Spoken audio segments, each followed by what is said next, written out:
இந்த கிராமத்துல யார் வீட்லயாச்சும் ரெட் கலர் பூ பூத்துச்சுன்னா அந்த வீட்டுக்கு மான்ஸ்டர் வரும்னு சொல்லிட்டு பூ பூத்த உடனே பறிச்சு புதைச்சி வச்சிடுறாங்க. இப்படி ஒரு கிராமம் இந்த உலகத்துல இருக்குன்னு சொல்லிட்டு யாருக்குமே தெரியாத அளவுக்கு இவங்க தனியாவே வாழ்ந்துட்டு வராங்க.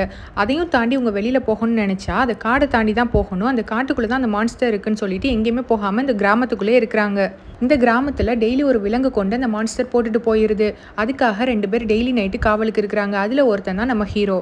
அப்படி ஒரு நாள் நைட்டு காவலுக்கு இருக்கும்போது அந்த மான்ஸ்டர் கிராஸ் ஆகி போகுது. இதை பார்த்துட்டு எச்சரிக்கை பெல் அடிக்கிறான் நம்ம ஹீரோ.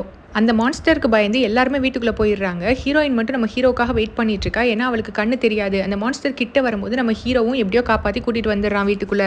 கடைசியில தான் தெரியும் இந்த ஊர்ல வாழ்ந்த பெரியவங்க எல்லாருமே சேர்ந்து போட்ட பிளான் தான் இதுன்னு சொல்லிட்டு.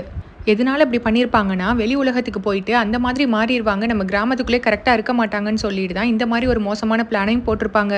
வீடியோ பிடிச்சிருந்தா ஒரு லைக் பண்ணிட்டு மறக்காம நம்ம சேனலை சப்ஸ்கிரைப் பண்ணிடுங்க. இந்த கிராமத்தில் யார் வீட்லயாச்சும் ரெட் கலர் பூ பூத்துச்சுன்னா அந்த வீட்டுக்கு மான்ஸ்டர் வரும்னு சொல்லிட்டு பூ பூத்த உடனே